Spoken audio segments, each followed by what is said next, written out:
India एक ऐसा देश है जहाँ पे लोग भगवान में बहुत ही ज्यादा बिलीव करते हैं।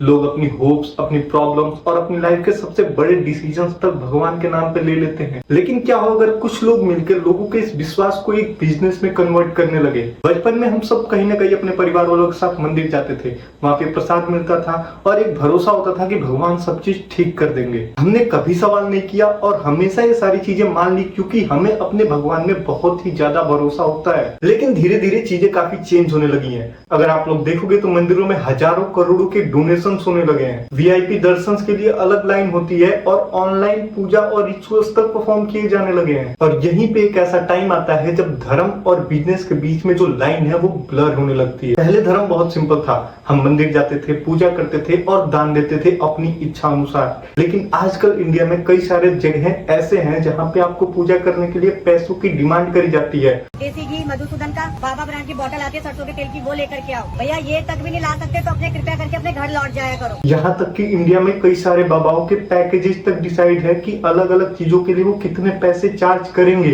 भगवान तक पहुँचने के लिए अलग अलग पैकेजेस लेने पड़ रहे हैं। फास्ट पूजा, स्पेशल दर्शन और प्रीमियम सर्विसेज तक प्रोवाइड करी जा रही है। ये सारी चीजें देख के सिर्फ यही लगता है कि हमारा फेथ तो अब भी सेम है, पर सिस्टम को इंटेंशनली पूरी तरह से बदल दिया गया है। बात सिर्फ मंदिरों तक ही सीमित बिल्कुल नहीं है। आज कुछ स्पिरिचुअल लीडर्स के पास लाखों में फॉलोअर्स है और लोग बिना सोचे समझे उनकी बातों को मान लिया करते हैं। अधिकांश डॉक्टर तो नॉर्मल डिलीवरी होने वाली भी होती है तो डॉक्टर बोलता है कि नहीं, जो ऑपरेशन करना पड़ेगा, तो डॉक्टर तो ये भी सलाह दे रहे हैं, फाड़ देते हैं पेट।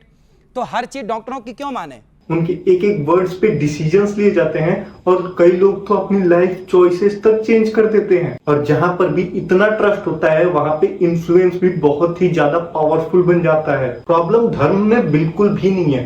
प्रॉब्लम तब होती है जब उस धर्म का इस्तेमाल करके कुछ लोग पैसे कमाना शुरू कर दे, जब लोगों के इमोशंस का इस्तेमाल करके एक डर क्रिएट किया जाए और सॉल्यूशन के नाम पे उन्हें कंट्रोल करना शुरू कर दिया जाए।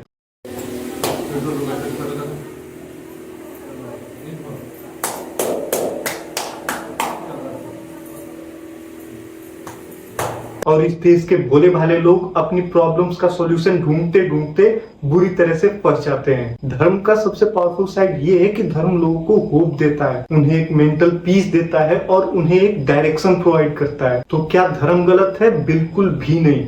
गलत है तो ब्लाइंड बिलीफ। जब इंसान सवाल पूछना बंद कर देता है तब वो सबसे ज्यादा वल्नरेबल हो जाता है। फेथ रखो लेकिन समझ के रखो, फॉलो भी करो लेकिन ब्लाइंडली बिल्कुल भी मत करो। धर्म की हमेशा रिस्पेक्ट करो लेकिन उसे बिजनेस बनाने वाले लोगों से हमेशा सावधान भी रहो, क्योंकि आजकल के टाइम में सबसे बड़ी पावर ना तो पैसा है और ना ही पॉलिटिक्स। सबसे बड़ी पावर है ट्रस्ट, और तुम अपना ट्रस्ट किसको देते हो ये डिसाइड करता है कि तुम्हारी लाइफ किस डायरेक्शन में जाने वाली है। अगर तुम लोगों को इस टाइप के रियल लाइफ इश्यूज से रिलेटेड वीडियोस पसंद है तो इस चैनल को सब्सक्राइब करना बिल्कुल भी मत भूलना। और याद रहे, इसी चैनल पे हम 100 डेज में यूट्यूब चैनल ग्रो करने का चैलेंज भी ले चुके हैं, तो हम 100 डेज कंटिन्यूअस चैनल पे अपडेट्स देते रहेंगे। और अगर तुम रिजल्ट देखना चाहते हो तो इस वीडियो को लाइक करो और चैनल को भी सब्सक्राइब करके रख लो।